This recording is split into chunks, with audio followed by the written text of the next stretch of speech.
Bonjour et bienvenue sur le podcast Paroles de patrimoine. Le podcast qui vous donne les clés pour observer et comprendre les patrimoines de vos territoires. Je suis Léa. Je suis Azélie. Envie de partir à l'aventure? De découvrir ce qui se cache à côté de chez vous? Ensemble, on va vous faire découvrir le patrimoine sous toutes ses formes. Le petit patrimoine, Le patrimoine naturel, le patrimoine thermal, le patrimoine industriel. le patrimoine culturel.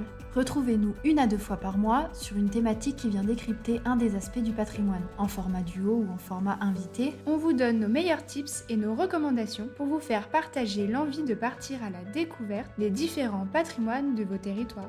Et c'est parti pour l'épisode du jour.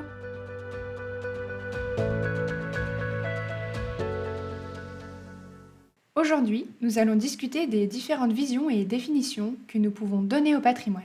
L'idée est de vous donner des pistes de réflexion sur les patrimoines qui vous entourent sans être exhaustif. Cet épisode est un épisode participatif où vous entendrez les témoignages des élèves et certains membres de notre école, l'Institut d'Auvergne-Rhône-Alpes du développement des territoires, qui soutient activement ce projet. Nous leur avons demandé quelle vision du patrimoine ils avaient, Quelle définition ils pouvaient nous en donner? ou encore s'ils avaient un lieu favori en lien avec cette dimension patrimoniale. Ces différentes visions nous ont été partagées avec bienveillance et enthousiasme et chacun a pu contribuer au projet en apportant sa pierre à l'édifice. Pour moi, le patrimoine, c'est Le patrimoine, il y en existe plusieurs. Je pense que si on pose la question à un historien, un géographe, un philosophe, un économiste, un juriste, un comptable, voire un généticien, il y aura des définitions différentes. C'est l'âme même, c'est l'âme de tout territoire. C'est quelque chose qui représente l'identité du passé. l'identité d'un lieu qui regorge la mémoire collective de ce lieu-là. Étymologiquement, le patrimoine désigne ce qui est hérité du père, patrimonium. La dimension patrimoniale est donc une dimension familiale et génétique au sens propre du terme. Le patrimoine génétique possède la dimension de l'héritage et de l'identité. La question de l'identité et du patrimoine génétique est donc liée, mais celle du patrimoine et du territoire également. L'identité du territoire passe aussi par des éléments patrimoniaux et par leur transmission. C'est une entité que l'on cherche à empêcher de disparaître complètement.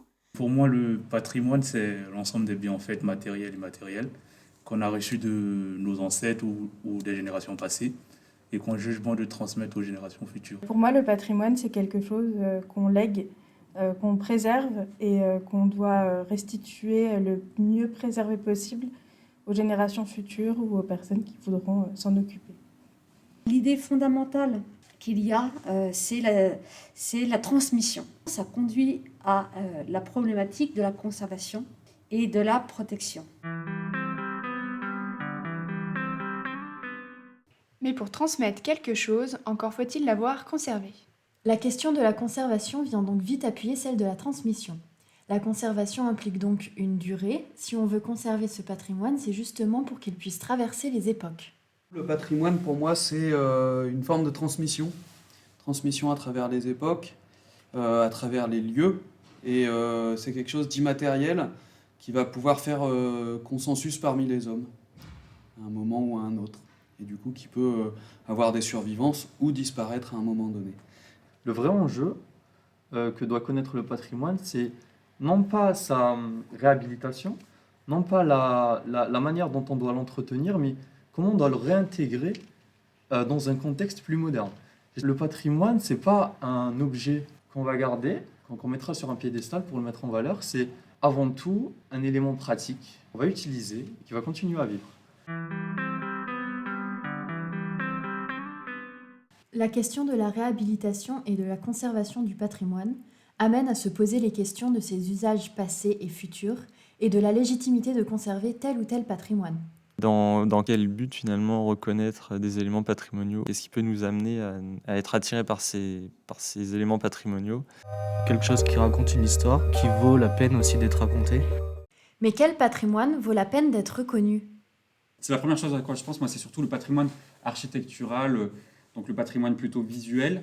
On pense à l'identité du territoire, comme nous le disions au début de cet épisode, avec le nom de grands monuments qui peuvent nous traverser l'esprit. On pense à Paris, on pense à Notre-Dame, la Tour Eiffel, à Albi, la cathédrale Sainte-Cécile. Tous ces territoires ont donc des patrimoines différents, sans oublier les petits patrimoines.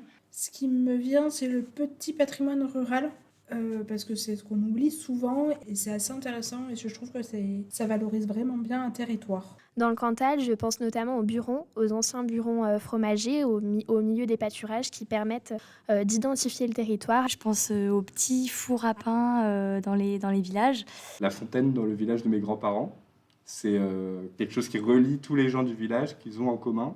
Et depuis quelques années, elle coule quasiment plus. Et c'est quelque chose qui est vraiment très important dans la vie du village, c'est-à-dire qu'on en parle souvent et c'est un gros problème, quoi. Le patrimoine a aussi pour vocation de nous plonger dans des univers historiques précis, avec des ambiances qui nous rappellent le passé. C'est comme quand je rentre dans une église et que je ne suis pas croyant, mais j'arrive quand même à comprendre l'importance du lieu. Au-delà du bâtiment en lui-même qui peut être parfois très beau, il y a toute une idée et un lieu qui a eu son importance avant et qui a son importance aujourd'hui pour nous transmettre tout ce qu'il a à raconter sur l'histoire qu'il a vu passer au travers de lui. Mais par exemple, les châteaux, ça permet aussi de se faire, nous, une représentation, de s'imaginer, de s'immerger aussi dans les époques passées. Mais il y a aussi une dimension intellectuelle et de ressources. Pour moi, un lieu qui résumerait le patrimoine, ce serait une bibliothèque, où il y aurait donc toutes les thématiques abordées, toutes les formes de pensée, tous les lieux, tous les espaces. Cette dimension non tangible, non bâtie du patrimoine peut aussi passer par des couleurs de paysage. Je pense à l'endroit où j'ai passé toutes mes vacances d'enfance. C'est une commune sur la côte de Granit Rose, dans les Côtes d'Armor, qui s'appelle Trégastel. Plutôt une plage avec plein de rochers qu'on pouvait escalader. Rose avec une magnifique couleur quand le soleil tapait dessus. Un patrimoine qui me tient particulièrement à cœur, ce sont les récifs coralliens, qui sont des écosystèmes particulièrement riches et avec une biodiversité incroyable, parmi les plus riches de la planète, et qui sont malheureusement très fragiles également, d'où en fait l'importance de les protéger pour pouvoir les transmettre aux générations futures. Et quand je pense au patrimoine, ça me fait penser à chez moi, en Côte d'Or, et du coup au patrimoine viticole avec... du coup, la Côte d'Or, ça se rapporte déjà aux vignes, puisque ça correspond à la couleur des vignes à l'automne qui sont toutes dorées. Et vu que c'est sur une côte, ça s'appelle la Côte d'Or. Mais aussi des savoir-faire. Tout ce qui se garde en termes d'objets, de bâtiments, d'écrits. Tout ce qui est les savoir-faire. Ce qui me vient à l'esprit, c'est par exemple...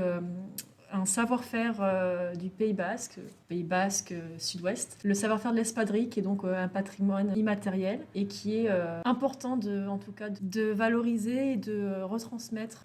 Le patrimoine n'est pas uniquement visuel ou physique. Il peut donc prendre d'autres formes. Je pense directement au patrimoine immatériel, parce que le patrimoine, on considère souvent des bâtiments et très peu le patrimoine immatériel qui est peu mis en avant. Et je trouve que c'est un patrimoine qui est à conserver, qui est peut-être plus compliqué à conserver et à montrer. Le patrimoine regroupe des formes et des notions très riches et parfois complexes à nommer. Nous pouvons peut-être même dire qu'au final, le patrimoine prend des formes très subjectives, propres à chaque personne, en fonction de son passé, de sa culture, de son histoire propre, où chacun de nous s'attache à des lieux et des histoires différentes qui forment le patrimoine. C'est quelque chose que l'on découvre au long de ces voyages qu'on peut faire tout au long de notre vie. Mais quelles limites pour définir le patrimoine ? Un exemple de patrimoine, je parlerai du temple de Python de Ouidah au Bénin. Quelque chose auquel les populations, du moins locales, vont être attachées. Ça peut être une sorte de musique, un instrument, une façon de faire, un paysage aussi auquel ils ont pu participer. Ça dépend de chaque culture, j'imagine aussi. Et on peut avoir des patrimoines de gestion totalement différentes, avec une grande renommée internationale, ou alors plutôt vraiment quelque chose d'ultra localisé. La limite semble se trouver là où les personnes concernées la mettent. Quand on a quelque chose qui acquiert une valeur symbolique pour une certaine catégorie de personnes et qui donne lieu à un enjeu de conservation, de restauration, de maintien et de préservation s'il est menacé. Le château de Foix, qui est donc dans la ville de Foix et qui est vraiment un monument très très important et pour en avoir parlé avec des gens qui habitent, des amis qui habitent à Foix, pour eux c'est quelque chose, dès qu'ils partent de Foix et quand ils reviennent, c'est vraiment c'est quelque chose qui relie un peu les gens et qui ont un peu ce sentiment d'appartenance. Il s'agirait ainsi de parler d'héritage, de quelque chose dans laquelle un groupe de population se reconnaît et a envie de partager ou de transmettre aux générations futures. Ce n'est d'ailleurs pas un hasard si les Anglais appellent le patrimoine heritage.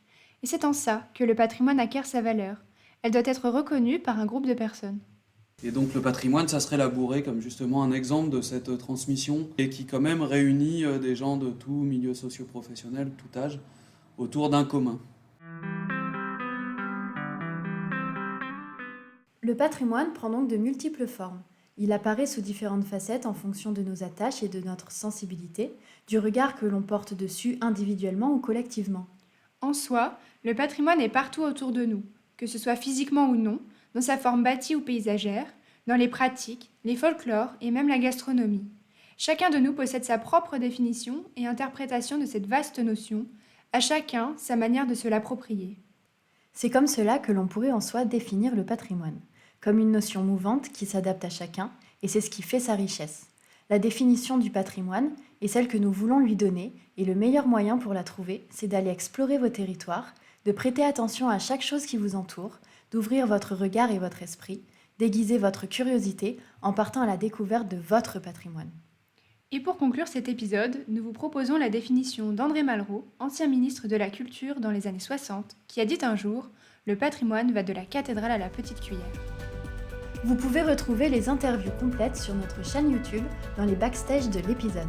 Nous tenions à remercier chaleureusement toutes les personnes qui ont contribué à la réalisation de cet épisode. Juliette, Chloé, Irissa, Émilie, Henri, Mansour, Walid, Jacob, Quentin, Arnaud, Corentin, Julie, Elisa, Clémentine, Sylvain, Enora, Margot, Pierre, Benoît, Jessie, Julien, Florent, Colline, Chantal, Vincent, Anaïs, Maywen et Jeanne. Retrouvez-nous pour la suite sur toutes les plateformes d'écoute et en vidéo sur notre chaîne YouTube Paroles de Patrimoine. Vous pouvez aussi nous rejoindre sur nos comptes Instagram, Voyage en Canap et Philozélie, et souscrire à la newsletter du podcast pour ne rien rater de l'aventure. Et si vous avez aimé cet épisode, n'oubliez pas de nous laisser votre avis.